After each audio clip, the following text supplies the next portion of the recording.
महाअष्टमी पर महापाप, देश नहीं झुकने देंगे। मैं हूं आपके साथ अमन चोपड़ा। आज हम सवाल पूछना चाहते हैं कि दुनिया के मानवाधिकार चैंपियन, मानवाधिकार के ठेकेदार, मानवाधिकार की फर्जी दुकान चलाने वाले कहां लापता हैं? अल्पसंख्यक अधिकारों के लिए हजारों लीटर आंसू बहाने वाले कहां हैं? दुनिया में ब्लैक लाइव्स मैटर बताने वाले कहां लापता है? कट्टरपंथ के खिलाफ आक्रोश दिखाने वाले कहां गायब हैं? ये सवाल जानते हैं, इसलिए ये तस्वीरें देखिए, आपका खून खौलेगा। दुनिया में मानवाधिकार की दुकान चलाने वाले कल बांग्लादेश में हिंदुओं से बर्बरता पर धृतराष्ट्र बने बैठे। महाअष्टमी के दिन बांग्लादेश में हिंदुओं की आस्था को कुचला गया, अपमानित किया गया। इस्लामिक कट्टरपंथियों ने देवी के पंडालों पर हमले किए, देवी की मूर्तियां अपवित्र की गई। क्या कुछ किया गया मैं बता नहीं सकता आपको। मूर्तियां तोड़ी गई, तालाब में बहा दी गई, पंडालों को तोड़ा गया, 150 घरों पर अटैक किया गया, 3 लोगों की हत्या कर दी गई, दमन किया गया हिंदुओं का बांग्लादेश में। देवी की मूर्तियां खंडित करके नदी में बहा दी गई। महाअष्टमी के दिन मैं फिर बता रहा हूं, 150 से ज्यादा हिंदू घरों को टारगेट करके कोई बात नहीं करेगा। सोचिए, आज ये इतनी बड़ी खबर है लेकिन इस पर कोई बात करने को तैयार नहीं है, क्योंकि सेकुलरिज्म खतरे में आता है। 3 लोगों की हत्या की गई, हिंदुओं की हत्या की गई, 70 से ज्यादा हिंदुओं को पीट पीट कर अधमरा कर दिया गया महाअष्टमी के दिन, क्योंकि इस्लामिक कट्टरपंथियों को लगता था कि इस्लाम का अपमान हुआ। रिलीजियस सेंटिमेंट हर्ट हो गए थे, भावनाएं आहत हो गई थी। 3 को मार दिया, 70 को अधमरा कर दिया। 24 घंटे में हिंदुओं की जिंदगी नर्क बना दी गई। आज मैं आपसे बात कर रहा हूं, इस चीज को समझिए। वो 24 घंटे हम लोग यहां महानवमी मना रहे हैं, वहां महाअष्टमी में महापाप हुआ है। ये तस्वीरें भारत में उन लोगों के मुंह पर करारा तमाचा है, ये हम कहने में जरा भी नहीं हिचकिचाएंगे। ध्यान से सुनिएगा, ये तस्वीरें जो इस वक्त आपकी टीवी स्क्रीन पर, ये तस्वीरें भारत में उन लोगों के मुंह पर ये करारा तमाचा है जो सीएए का विरोध करते हैं। इन लोगों को भारत में शरण दी जाती है तो इनके पेट में दर्द होता है। ये तस्वीरें उन लोगों की क्रूरता का पर्दाफाश करती है जो भारत में रोहिंग्याओं, बांग्लादेशी घुसपैठियों को बसाने की वकालत करते हैं। रेड कार्पेट वेलकम होता है, लेकिन हिंदुओं को नहीं बसाया जा सकता। उनका वहां रिलीजियस परसिक्यूशन हो रहा है, लेकिन यहां कोई उनकी बात नहीं करना चाहता। मेरे साथ संगीत रागी हैं, ध्यान से सुनिएगा। संगीत रागी मेरे साथ होंगे और टीएमसी से मेरे साथ बादल देवनाथ जी आज होंगे। उन लोगों से सवाल बहुत जरूरी है कि सीए पर अब अक्ल आई है। ये लोग जो विरोध करते थे, तारिक फतेह साहब आपको नजर आ रहे हैं। तारिक फतेह साहब, स्वागत है आपका। मैं आपके पास आऊंगा, संगीत रागी जी मैं आपके पास भी आऊंगा, लेकिन आज सबसे पहले बादल देवनाथ, अब अक्ल आई? माफ करिएगा, थोड़ा तलखी से सवाल पूछ रहा हूं। एक तो मुस्कुराइए मत, जो वहां हुआ है आपको हंसी आ रही है? जो दुर्गा देवी पंडालों के साथ वहां पर हुआ, आप दांत दिखा रहे हैं यहां पर बैठकर, आपको हंसी आ रही है? बिल्कुल नहीं सर, इस बात हंसी का नहीं डिबेट में। नहीं, बिल्कुल नहीं सर। मैं पहले आपको कहना चाहता हूँ अमन जी, आज महानवमी है। महानवमी में आपको आपके चैनल के माध्यम से पूरे देशवासी को मैं शुभकामना देता हूँ और आपको आपके परिवार के सभी सदस्य को मैं शुभकामना देता हूँ और संगीत रागी सबको मैं देता हूँ। और दूसरा बात है, देखिए, ये हिंदू के ऊपर अत्याचार बांग्लादेश में आज नहीं, बहुत दिनों से हो रहा है, बहुत सालों से हो रहा है। 500, 400, 600 साल से हो रहा है बांग्लादेश में। और उसके बाद बांग्लादेश में क्यों पूरे भारत में हिंदुओं के ऊपर अत्याचार आज नहीं। मैं इसमें पहले और एक बात मैं कहना चाहता हूँ, तो इनको यहाँ लाना चाहिए ना। दलितों के ऊपर मैं पॉइंट पर आऊंगा, सीधा आपका ज्ञान नहीं सुनूंगा, सीधा पॉइंट पर आऊंगा। अमन जी, इनको यहाँ लाना चाहिए, इनको यहाँ बसाना चाहिए, हाँ या ना? अमन जी, ये आपके भाई हैं भाई, बंगाली भाई आपके, उनको वहां मारा जा रहा है, काटा जा रहा है। बंगाली भाई हिंदू हैं, उनको लाना चाहिए यहाँ पर। आपको अक्ल आई है सीए पर? मैं माइथोलॉजी के ऊपर, मैं पूरे देश में बहुत सारे चैनल में, बहुत सारे हिंदू चैनल में मैं बोलता हूँ। माइथोलॉजी मेरा सब्जेक्ट है, मैं पौराणिक कहानी पर बोलता हूँ, मैं जानता हूँ, मैं इस विषय में मैं चर्चा करता हूँ। 18 पुराण, 24 उत्तर पुराण, 2 उप पुराण, रामायण महाभारत, वेद के 4 खंड, ऋग साम यजु अथर्ववेद, उसका 4 16 खंड, संगीता वेदांत। बादल जी, ये ज्ञान मुझे मत दीजिए, आपका नाम बादल है। इन इस्लामिक कट्टरपंथियों पर गर्जिए थोड़ा, लेकिन इन इस्लामिक कट्टरपंथियों पर थोड़ा गर्जिए। बंगाली, आपके बंगाली भाइयों के साथ दमन हो रहा है उनका।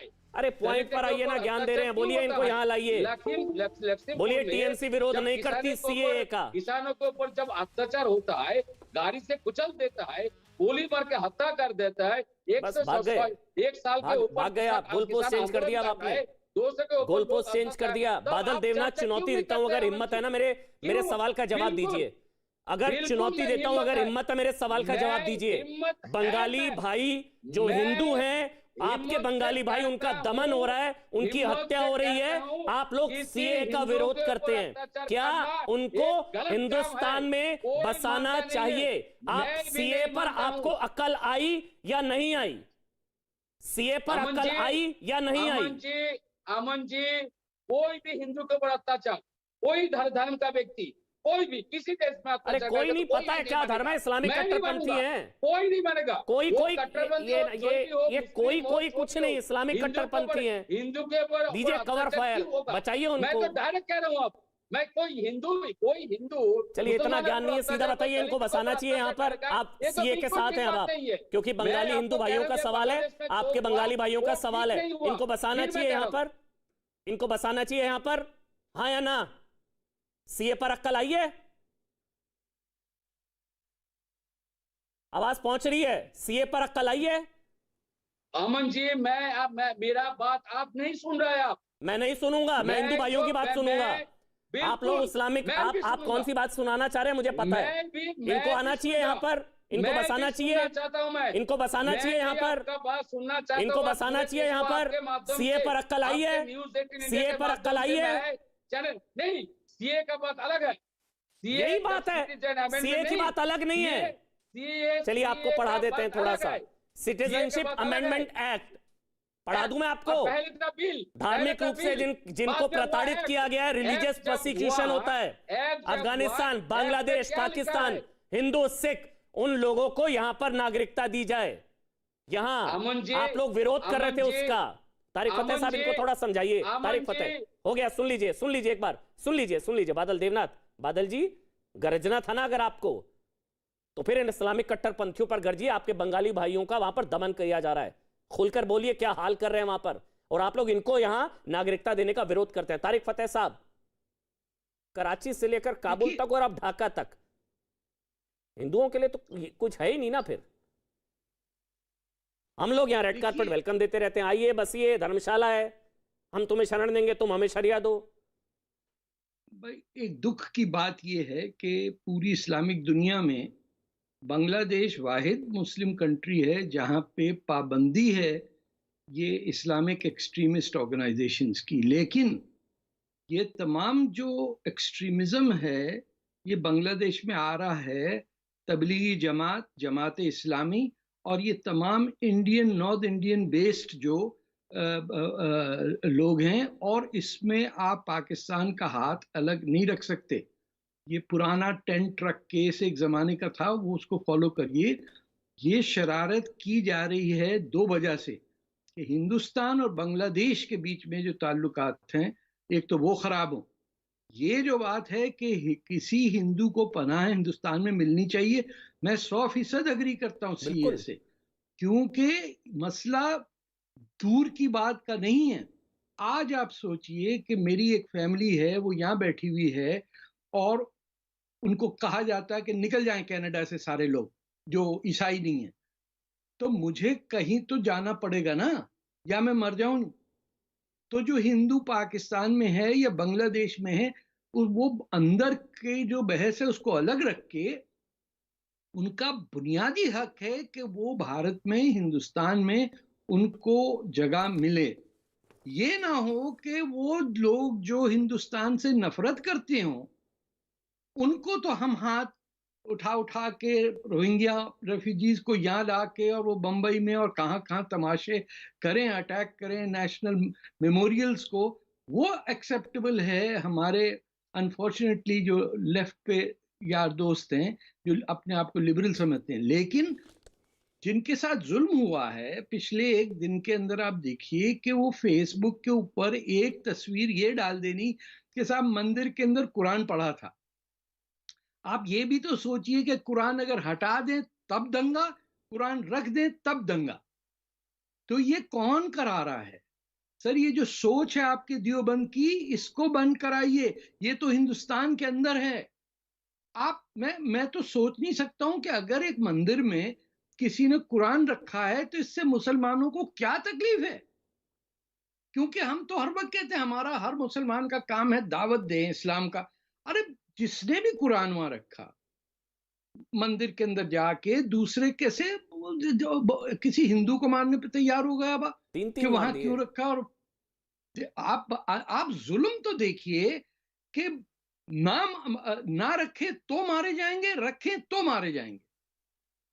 तारिक फतेह साहब, इसमें ना इसमें मैं कहना चाहता हूं, अमन जी, मैं आ रहा हूं, बादल जी आ रहा हूं, रुकिए आप, रुकिए एक मिनट, रुकिए, एक एक करके बोलेंगे। संगीत रागी का कमेंट लेना जरूरी है, संगीत रागी पहले बोलेंगे। लेकिन तारिक फतेह साहब, आपने जो कहा ना, दिक्कत इस चीज को लेकर है कि ब्लैक लाइव्स मैटर भी होता है, दुनिया में गुस्सा होता है, क्या हो गया, बुरा हाल हो गया। माइनॉरिटी राइट्स की बात की जाती है, दुनिया में अल्पसंख्यक अधिकार, मानवाधिकार, यहां तो कोई बोलता ही नहीं है। यहां तो कत्लेआम हो रहा है, कराची से लेकर काबुल और ढाका तक, यहां तो कोई बोलता ही नहीं है। मतलब मानवाधिकार चैंपियंस कह लीजिए, जो गैंग है, कोई चुप्पी, साइलेंस, नहीं बोल सकते। वो हिंदू मरने के लिए थोड़ी ना है भाई। नहीं, इसकी वजह है, फिर संगीत रागी बोलिएगा। आपको 70 साल में यह समझा दिया गया कि हिंदू होना ही गलत बात है। ये जो आपके जहन में डाला गया ना, अब नेहरू जी से लेके फिर उनके 5 एजुकेशन मिनिस्टर्स, उनकी तारीख, अपनी तारीख आपको भुला दी। और कोई कह दे कि मैं हिंदुत्व में बिलीव करता हूं तो उस पे इस तरह लोग देखते हैं जैसे कि जानवर आ गया कहीं से। भाई अगर हिंदुस्तान में हिंदुत्व नहीं है तो वो कहां जाके तुर्की में होगा? और हिंदू राष्ट्र को गाली समझी जाती है, हिंदू राष्ट्र को तो गाली समझा जाता है यहाँ पर। 100 करोड़ हिंदू राष्ट्र की बात कर दे तो कम्युनल हो जाता है आदमी, हम तो डिफेंसिव हो जाते हैं यहाँ पर। हिंदुस्तान में नहीं होगा तो कहां होगा? एक ही तो मुल्क बचा है जहां हिंदू रह सकता है।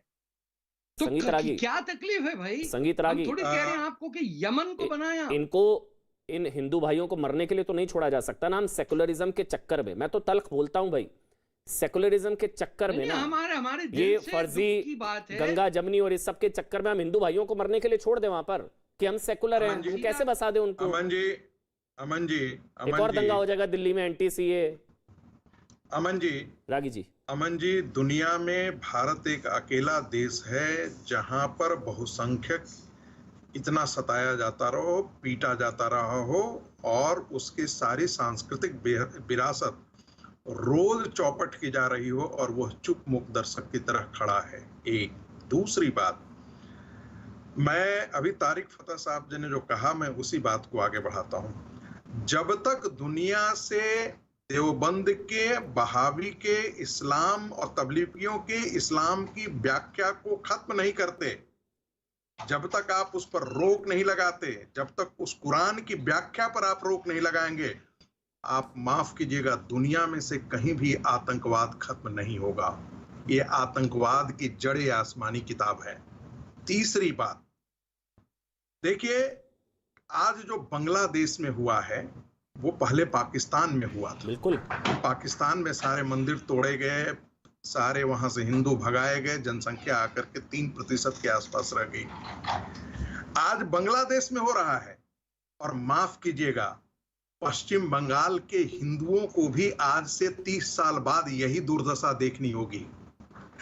उत्तर प्रदेश, पश्चिमी उत्तर प्रदेश के हिंदुओं को भी यही दुर्दशा देखनी पड़ेगी। जब जब इस्लाम, जैसे जैसे इस्लाम के मानने वाले, देवबंदी कट्टर इस्लाम के मानने वालों की जनसंख्या इस देश में बढ़ेगी, मैं बहुत इस बात को गंभीरता से कह रहा हूं, आप आतंकवाद, हिंदू इस्लामिक आतंकवाद के संगीनों के साए में जीने के लिए मजबूर रहेगा।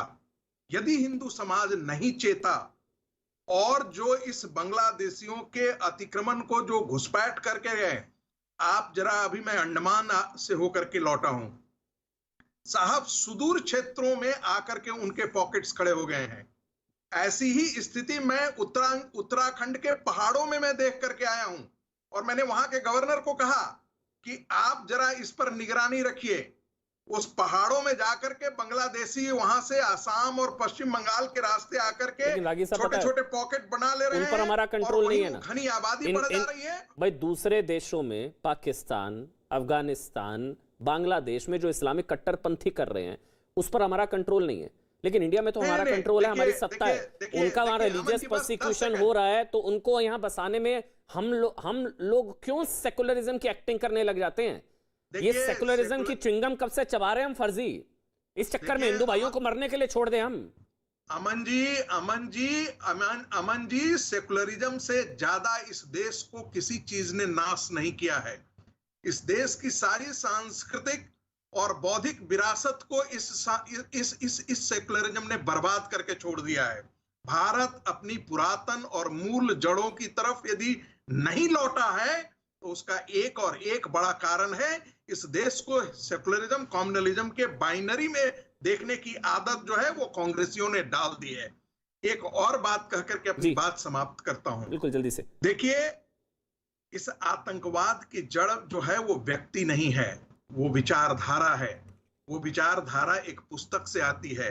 उस पुस्तक की व्याख्या जो है वो मदरसों में होती है, मस्जिदों के अजान के बाद जो उनकी तकरीरें होती हैं वहां से होती है।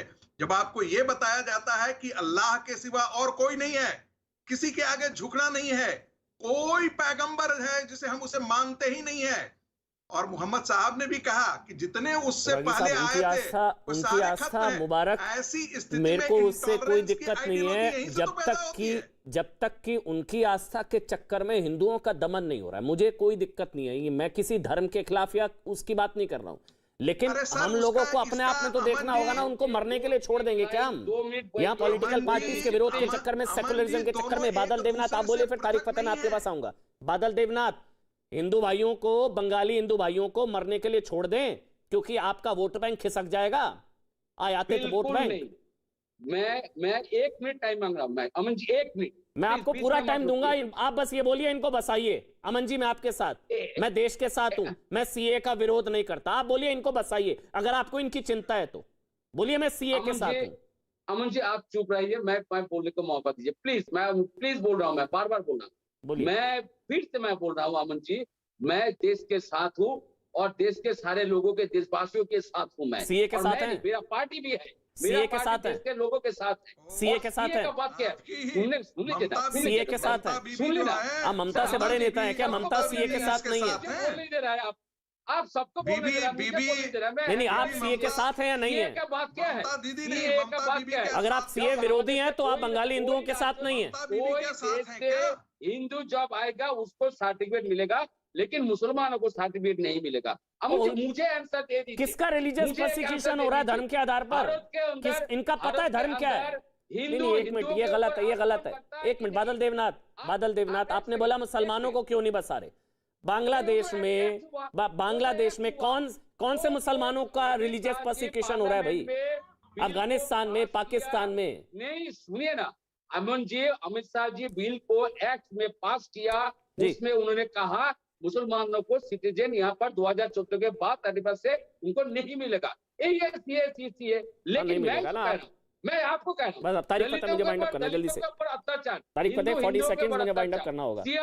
सिया संप्रदाय लोग पाकिस्तान, अफगानिस्तान, दूसरा मुस्लिम कंट्री में सिया संप्रदाय, सुन्नी संप्रदाय के मस्जिद पर वो विंडो अभी भी खुली हुई है भाई। अदनान सामिरी से लेकर सबको नागरिकता मिली है। आप लोग ना पढ़कर आया करिए, सबको नागरिकता मिल रही है। वो विंडो अलग है, सबको नागरिकता मिल रही है। आप बोलिए तारिक फतेह मुझे वाइंड अप करना है। तारिक फतेह आप बोलिए। देखिए, जब तक आप हिंदुस्तान में मदरसों को बंद नहीं करेंगे और कहेंगे कि हर बच्चे को जो गवर्नमेंट का कोर्स है वो पढ़ाया जाएगा, मदरसे बंद, देवबंद खत्म, उस वक्त तक आपका खून बहाते रहेंगे ये लोग। और डबल टॉक जिसे कहते हैं ना कि ऊपर की बात और अंदर की बात। शुक्रिया सर, समय का अभाव, बहुत बहुत शुक्रिया तारिक फतेह, बादल देवनाथ और संगीत रागी आपकी। लेकिन जाते जाते एक चीज आपको बता देते हैं कि महाअष्टमी के पर्व पर हुए इस महापाप पर सिर्फ उन लोगों को फर्क नहीं पड़ता जिन्हें महानवमी और रामनवमी के बीच का फर्क नहीं पता।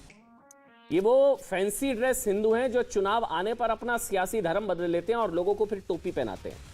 उन लोगों के लिए हम ये बता देते हैं कि रामनवमी का पर्व चैत्र मास में मनाया जाता है और शारदीय नवरात्रों में महानवमी होती है जो मां दुर्गा की आराधना का दिन है। और बांग्लादेश में हिंदुओं के साथ हुई क्रूरता का कड़वा सच ये है कि दुनिया भर में अल्पसंख्यक अधिकार की दुकान चलाने वाले कश्मीर से लेकर कराची तक और काबुल से लेकर ढाका तक हिंदुओं के मानवाधिकार हनन या उन पर हुई क्रूरता पर चुप्पी साध लेते हैं। ये आज का कड़वा सच है। हिंदुओं से क्रूरता पर दुनिया चुप। और अगला शो 100 बात की एक बात किशोर रजवानी के साथ।